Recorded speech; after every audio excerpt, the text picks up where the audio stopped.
I wonder who this could be. Hey, mate. Hey, mate. How are you? You good? Good, dude. Good. You ready to make a knife? Yeah, definitely. Really keen. All right, let's go. But I remember that time when we went down to Poleseth Beach. Yep. And I had a brutal week that week, and then you were like, when I dropped the oyster knife to you, and you were like, oh, have an oyster. And we were sat on the beach having an oyster. That was nice. So then you've gone from there to then now at St.Kew. Yeah, so yeah, I did my whole little kind of 18 months out. I wanted to learn cook on open fire. Worked with Ben Quinn, Simon Stallard. Oh, you worked with Ben Quinn? Yeah, yeah. Oh, cool. How was that? Yeah, really good. Yeah. I learned so much. More about just the heat of fire, and then obviously working with Ben and Simon, started doing Metopia, and then I started like cooking with people like Lance Hasty. I was working with him for 4 days. Worked with Lance for 3 days up there, and it was insane. Like the stuff I learned off him in 3 days was just priceless. So when you kind of like surround yourself by that caliber of people, not just great chefs, but great inspiring people, that's what kind of just gives you that bug to want to do it. Yeah, and kind of ignite something within to be like, oh, actually. Yeah. So I kind of went down the whole like street food thing, and then just wanted to, I'm a chef. I'm a fine dining chef. Going back. Yeah, originally, yeah. So like Samaritz, Scarlet, Bed Roven. So yeah, I've come. No idea. Yeah. So I've come from all that, and then kind of wanted to go, well, why can't I cook more refined food on fire? So I went to the pub at St.Kew Inn, Mike and Sarah said, look, let's just rip out half the kitchen and put in this big wood-fired hearth. They looked at me like I was an absolute madman. But I said, look, it's gonna, cooking on fire is gonna explode. I just wanted, let's get it in there before it starts becoming popular in Cornwall. And luckily, we got it just at the right time. So now people are coming there for charred food and stuff like that. And it's not a burnt leek, it's a charred leek. But that leek is charred for a certain way to elevate another ingredient in that dish. Yeah, it's done for a reason. Yeah, exactly. Like, oh, no. Yeah, no, I'm not just burning shit. Yeah, well, sometimes I am. Trying to blag it. Like. Yeah. But so it's all really experimental. We're just like, let's do this. And, well, why can't we do that? Well, why not? Why can't we serve that? Yeah. Because the stuff that we're doing, no one's really had. So it kind of gives us a kind of broader spectrum of freedom because no one's really had it before. Like smoked ice cream. Who the hell has had smoked ice cream in their life? You did smoked ice cream? Yeah. That sounds... It's awesome. Well, very unique. You try it, it's like, is that how it's meant to taste? You don't know. So we can, we've got a lot more because you're doing freedom. A completely new thing. Exactly. So someone can't critique us and going, oh, I don't, that's not how it's meant to taste because no one knows how it tastes. So that's where kind of we've got really good like artistic freedom with the menu. I'll go off all day foraging and get 40 kilos of mushrooms. That sounds amazing. I've always wanted to try and do it, and a couple of times from my chefing days, I'll see certain types of mushrooms and I'm like, pretty sure they're like girolles or oysters or whatever. And then part of me is like, maybe it's not. Like, maybe it's if not. I get it wrong. Yeah. Well, it's like now you get these picture apps on your phone, and you take a picture. Well, the problem is it'll give you 5 varieties it could be. 2 are poisonous. two give you gastritis. One will kill you, and the other one's edible. I mean, so it's still quite risky. Exactly. Yeah. So yeah, that's going to take up a lot of my time. But it's something that I'm passionate about. It's definitely worth it if you have like a passion for something to like really pursue it. Yeah, definitely. And that's exactly why, like with this podcast thing, I want to get people in like yourself. It's like who you can see are like really kind of dedicated to a specific craft or something, and like have that kind of fire to be like, I want to take it to the next level and to really work on it.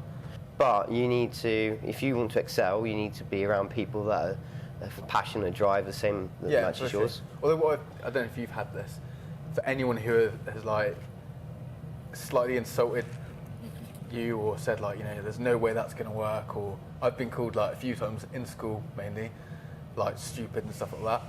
Back then for me it used to kind of like upset me a bit and I get really down. Now anytime someone says, oh, you're or something like negative, I just kind of literally use that as like fire to be like, exactly.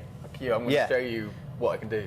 Yeah. So like at school, I'm heavily dyslexic. Get diagnosed until I was 14, and by then it's too late. Like they could put as many coloured sheets of plastic in front of my words or wear stupid glasses, but it was too late. So, kind of doing what I'm doing now has kind of fueled, it's kind of fueled it, and it's made me better. And then all the people that said, oh, you'll be nothing in your life. Well, it's like, Literally, Like, yeah, fuck you. definitely. It's Yeah. a lot of other like chefs and like very inspiring people I've spoken to. They've genuinely got like the same mindset. Yeah. Anytime someone says you can't do that, or they've had like stigma in the past, every one of them has literally used that whole like, Yeah. So, you know, like recently, you know, doing the whole TV stuff, especially Great British Menu doing so well, it's just, you know, a big like, well, this is me. So how's your like kitchen structured? From what I've seen on Instagram, and it looks like almost medieval and Yeah. So Tom Bray, he owns Country Fried Kitchen, and I had well, actually originally there was a solid top where the pit is now. yeah. So there's a solid top there, and I just said, look, we had about 5 inches to play with, so I just said, look, this is the size I've got. Make me something to fit there. Okay. So he just made it, fit it in. Oh, all bespoke. Yeah, all bespoke. Yeah. And it's got nice big door you can open. We've got, yeah, and the best thing about those frames and the half is things can just hook on and hook off. So I can always update it and add stuff to it. Give him a ring saying, look, this isn't working. Yeah. Can we put in, I want kind of like an oven. So he made a smoking box that we just bolt, like it just lifts on and off. So then on a Sunday, we'll take that away, and then we'll put in bigger racks to hold like the big joints of meat. Or But it's like I really kind of wanted to get every aspect of cooking on fire, not just one style, like with asado. Yeah. So then outside we've got drum barbecues. We have big oil drums by a company called Drum Barbecue. Amazing bit of kit. It's very, it's quite rustic, but to do restaurant food in something that's so it's that contrast, isn't it? yeah, Which is- industrial and just, and then we've got a gravity-fed smoker, which is on loan by Q, Oh, yeah. which is great. We just get a chimney starter, chuck all the hot coals in the bottom, and then chuck in the whole bag on top of that. And then what it does is it just burns like the bottom 2 inches of charcoal, and then just slowly burns down over time. So one bag will last like 24 hours. And then we'll just set the smoker to about 110 degrees and just hot smoke our rumps for Sunday for 3 hours to get them to like 48 degrees, bring them out, rest them, slice them up. Briskets we'll do overnight. So everything's super like Yeah. tender. And Yeah, into it them just and- falls apart. And it's just having that edge, It's not like, people are, I we do our meat on a barbecue for Sunday roast, and then they just water bath it, and then chuck it on a barbecue, and it's like, well, it's tender, but there's no flavour, there's no depth of flavour. Yeah. That's why you see on the meat there's this like centimetre smoke ring. It's even things like learning from like the American style barbecuing, they deep chill their briskets before they smoke it, so that you get a deeper smoke ring. So almost to the point where they're nearly starting to start to freeze. Yeah. You don't, before, when you do a Sunday roast, you take your meat out from the night before and let it come up to room temperature. Well, they go the opposite. They deep chill it and then put it in there. And then it kind of just get this beautiful so it takes smoke really, ring. really long to walk through exactly. while So, it's getting smoked. and- yeah. Have you tried that yet? Yeah, so that's what we do That's with what the, you- oh, okay. do that with the rumps, we do that with brisket. Because before I was like doing proper chefy, I was like, I leave out overnight. But then it's just like, it's amazing. Sounds so. You get this lovely bright pink smoke ring on the outside. Oh, that's what that is. 'Cause Yeah. I've always wondered. Yeah. So on the brisket, you're like, everyone think, it's raw. Like with chicken, for instance. Yeah. This is the thing that bugs me about chicken, is people are like, it's raw. It's like, it's not raw. It's smoked. So, the problem when you smoke things for a long period of time, especially with chicken, is that the blood around the bone will congeal. It's cooked, but it will never, it will never cook out. Oh, right, yeah. So everyone's like, it's pink. It's like, it's not pink. It's just the way you've cooked it. Pretty sure like a lot of people as well who may watch this, because this is going to go viral, they'll find that really interesting. Because I don't think a lot of people know Yeah. what that's from. I've now managed to clamp up the blade in the jig, so we'll crack onto the grinder Yep. now. Get some PPE on, because your hands are quite important. Yeah. And we'll start grinding the blade down. I just got life insurance as well, so. Have you? Yeah. Perfect time.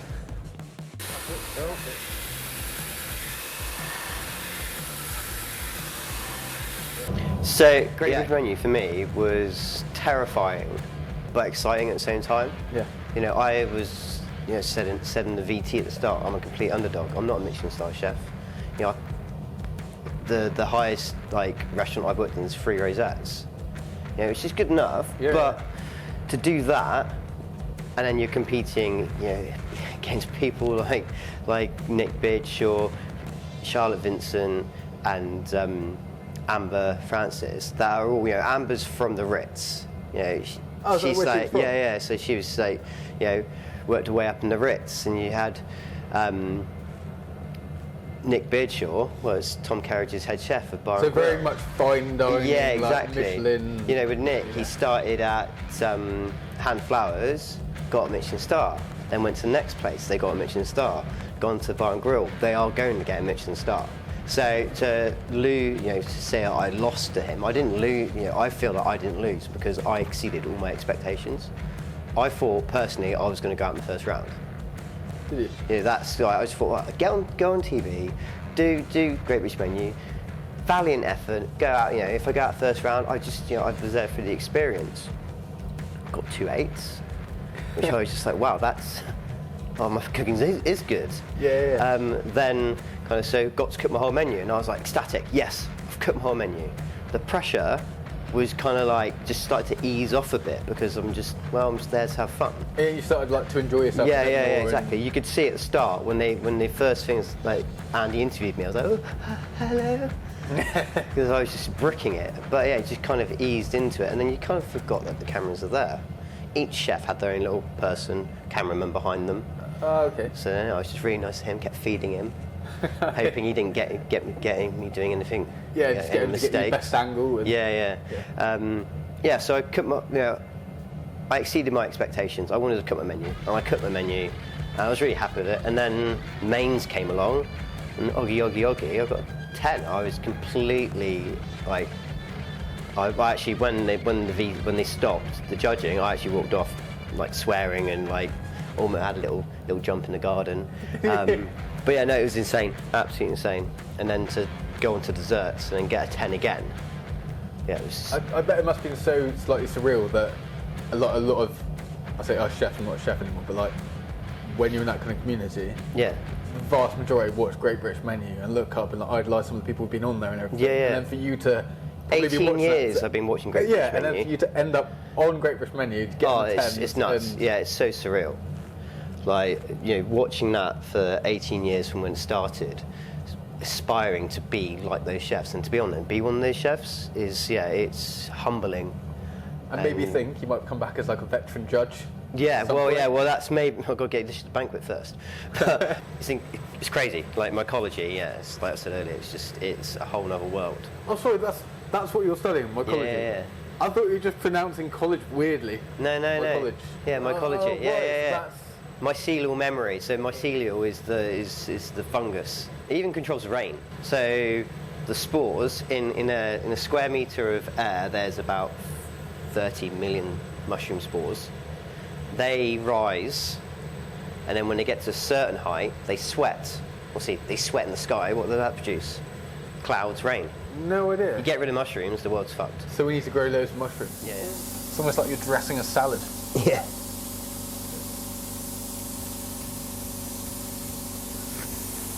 Right. I'm not going to lie, I've never used these things before. Cool. First time for me too. So cool. All right. So I think what we're going to do, you pop that through, actually rub in a bit of glue, and then pop that through there. Yep. So start that one. Right. Keep it there for a minute. Then, if you put that on top of it. Yep. That's it. Line it up. That's it. Nice. And then if you pop that side through that side. Yeah. And then you do one, and then you do the rest. Hopefully. Yeah. If I can pick it up. Come on, you. Move to the table. There we go. If at any point you want to use some colourful language, you can bleep it out. So it's fine. So then that should go on there, and then you should screw it. You should be able to screw that in. Yeah. Oh yes, nice. And then hopefully the other one should be a bit easier because that's really nice. That's it. And then just do the same thing with these ones here. Yeah. So maybe like get one right at the end, and then the others would be a bit easier to line up. So have you got any other plans for the pub?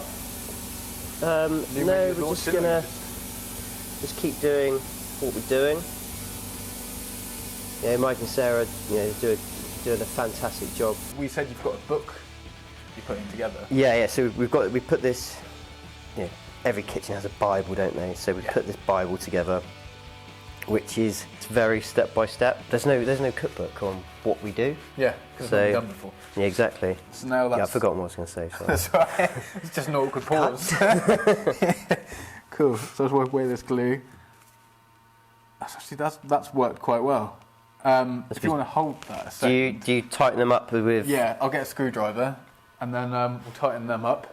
The one thing when I concentrate, I look like I'm angry. This is because I'm concentrating. I was getting slightly worried, especially the fact you're holding a knife. Yeah. With an angry face. That's one thing when I was on Wadebridge menu. My wife was like, "Make sure you smile, because when you concentrate, you look really, really moody." I'm like, "Well, I'm not moody, honest." We're just going to basically level out both sides. So just hold it by the blade, back and forth, maybe 3-4 times. Yeah. Just until it's nice, clean and level. Just take it back to the wood again. Yeah. So there's none Everything's nice and smooth and Yeah. level. Once we've done the sides, we'll then do underneath like that, and around on these little arc bits. Yeah. So there you go. We'll get a mask on you to protect your beard.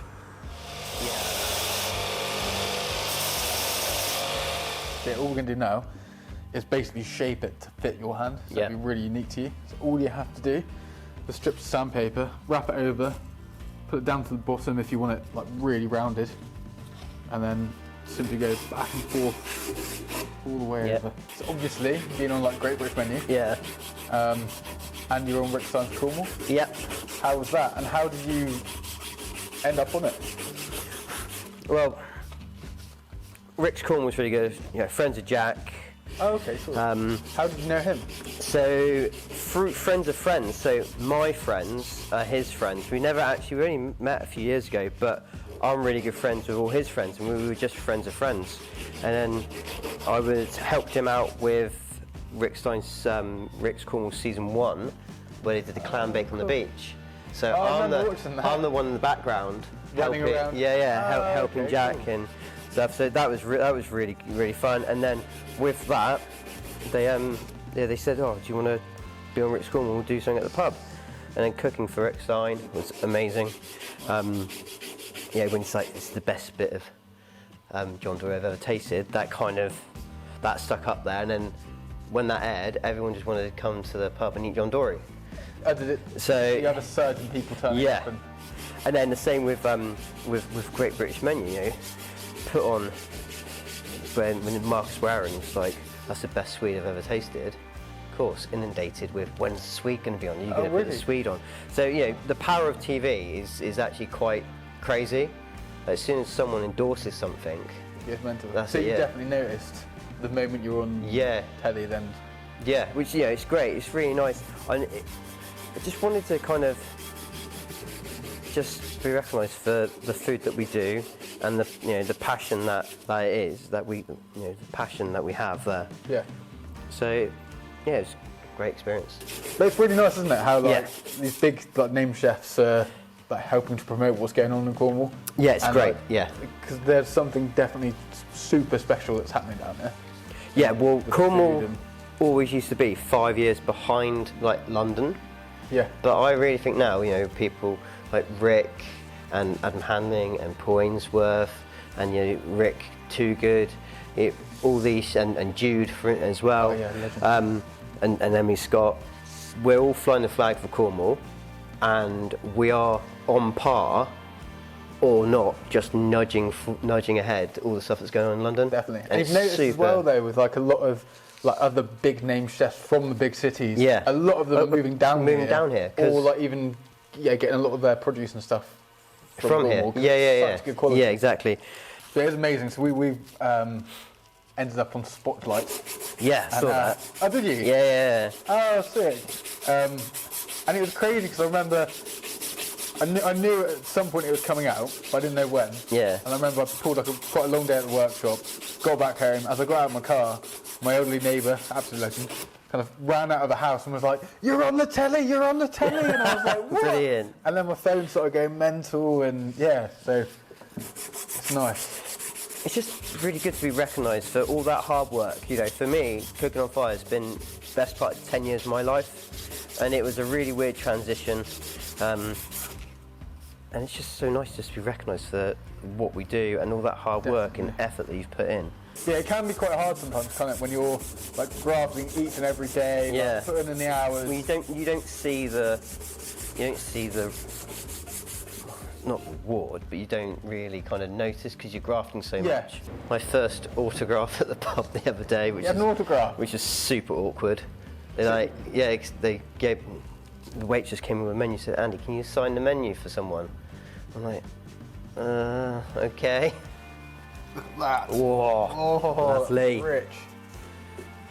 That's Nice, that's dude. fruity, isn't it? So what else have you got planned for this year then? You said you've got a few food Yeah, festivals? so coming up in April, Port Flavour Food Festival, my mate Jude. That's going to be epic. It's going to be so much fun. Does Jude run it? No, so he's like kind of, well, he started running it and now they have like a trust that, you know, the town do it themselves, which is great. Then May is St. Ives Food Festival. Oh yeah, I've heard that's a big one. Yeah, the best beach festival in England, in my opinion. I think it's the only beach festival, the only beach food But festival. the best. But yeah, but the best.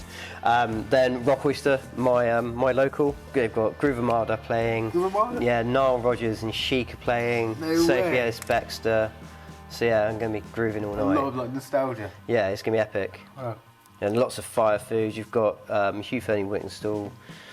Stein's going to be there. Hugh's- And Hugh Fernie Whittenstall. He's up there. Yeah, he's going to Oh, do wow. one of the days. And then my friend Andy Oliver.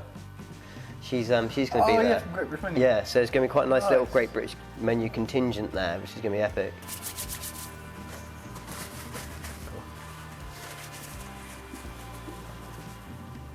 Right, so it's been a long day of hard graft.